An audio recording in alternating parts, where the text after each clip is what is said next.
السلام علیکم ورحمۃ اللہ وبرکاتہ۔ میں ہوں اقبال سحر اور آپ دیکھ رہے ہیں ریئل نیوز ورلڈ۔ کشمیری حریت رہنما سید علی گیلانی جو کہ گزشتہ شام سری نگر میں 92 برس کی عمر میں انتقال کر گئے تھے، بھارتی حکام نے زبردستی سیکیورٹی حصار میں ان کی تدفین کر دی ہے۔ انڈیا کے زیر انتظام کشمیر میں کرفیو نافذ ہے اور ذرائع مواصلات معطل کر دیے گئے ہیں۔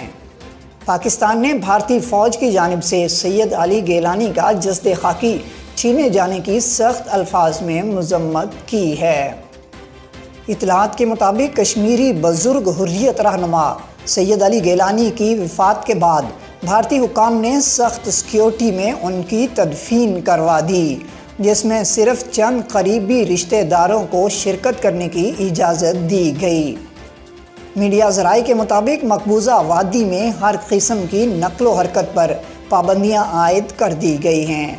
ذرائع کے مطابق اگرچہ حریت رہنما کی تدفین الصبح ہو گئی تھی، تاہم کشمیر کے مختلف علاقوں سے لوگ اس میں شرکت کرنا چاہتے تھے، تاہم انہیں وہاں جانے کی اجازت نہیں دی گئی۔ میڈیا ذرائع کا کہنا ہے کہ سری نگر کے شہری علاقوں میں ڈرون اور ہیلی کاپٹروں کے ذریعے لوگوں کی نقل و حرکت پر کڑی نظر رکھی جا رہی ہے۔ ادھر دوسری جانب حیدر پورہ میں سید علی گیلانی کی رہائش گاہ کے باہر سخت سیکیورٹی حصار قائم ہے۔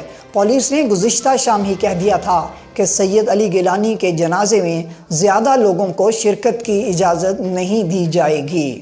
بعض اطلاعات کے مطابق سید علی گیلانی کو حیدر پورہ کے ایک قبرستان میں ہی دفن کیا گیا ہے۔ کشمیری رہنماؤں کی جانب سے بھارتی حکام کے ناروا سلوک پر احتجاج کی کال دی گئی تھی، تاہم بھارتی حکام نے کشیدگی سے بچنے کے لیے مقبوضہ وادی میں کرفیو نافذ کر دیا۔ فرانسیسی ادارے کے مطابق سری نگر میں سید علی گیلانی کی رہائش گاہ کی جانب جانے والی سڑکوں پر رکاوٹیں اور خاردار تاریں رکھی گئی ہیں، اور پولیس کی جانب سے کہا گیا ہے کہ وادی کشمیر میں کسی کو اپنے گھر چھوڑنے کی اجازت نہیں ہوگی۔ اطلاعات کے مطابق سری نگر کی اہم شاہراہوں پر بڑی تعداد میں بختر بند گاڑیاں دکھائی دے رہی ہیں اور پولیس اہلکاروں کی تعداد ہزاروں میں دیکھی جا سکتی ہے۔ کشمیری حریت رہنما کی وفات پر مختلف حلقوں کی جانب سے گہرے غم کا اظہار کیا جا رہا ہے۔ پاکستانی وزیر اعظم عمران خان نے سید علی گیلانی کی وفات پر افسوس کا اظہار کرتے ہوئے کہا ہے کہ انہوں نے ساری زندگی کشمیری عوام اور ان کے حق خود ارادیت کے لیے جد و جہد میں گزاری اور قابض انڈین ریاست کی جانب سے قید اور تشدد سہنے کے باوجود ڈٹے رہے۔ وزیر اعظم عمران خان نے اعلان کیا کہ پاکستان میں سید علی گیلانی کی وفات پر سرکاری سطح پر یوم سوگ منایا جائے گا اور پاکستانی پرچم سرنگوں رہے گا۔ آزاد کشمیر کی حکومت نے بھی 3 روزہ سوگ کا اعلان کیا ہے۔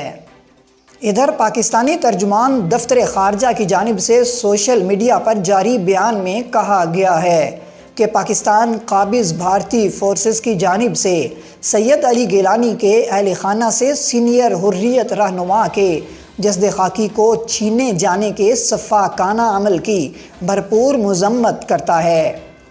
دفتر خارجہ کی جانب سے جاری بیان میں مزید کہا گیا ہے کہ بین الاقوامی برادری کو بھارت کے زیر انتظام جموں و کشمیر کی ابتر صورتحال کا نہ صرف نوٹس لینا چاہیے بلکہ بھارت کو بین الاقوامی انسانی حقوق کی سنگین خلاف ورزیوں کا مرتکب ٹھہرانا چاہیے۔ مزید اپڈیٹ کے لیے ہمارے ساتھ وابستہ رہیں۔ اگر آپ نے ہمارے چینل کو سبسکرائب نہیں کیا تو کر دیجئے تاکہ ہماری نئی ویڈیوز آپ تک بر وقت پہنچ سکیں۔ کامنٹ باکس میں اپنے خیالات کا اظہار ضرور کیجئے۔ مجھے دیجئے اجازت۔ میں ہوں اقبال سحر اور آپ دیکھ رہے تھے ریئل نیوز ورلڈ۔ اسلام زندہ باد، پاکستان پائندہ باد۔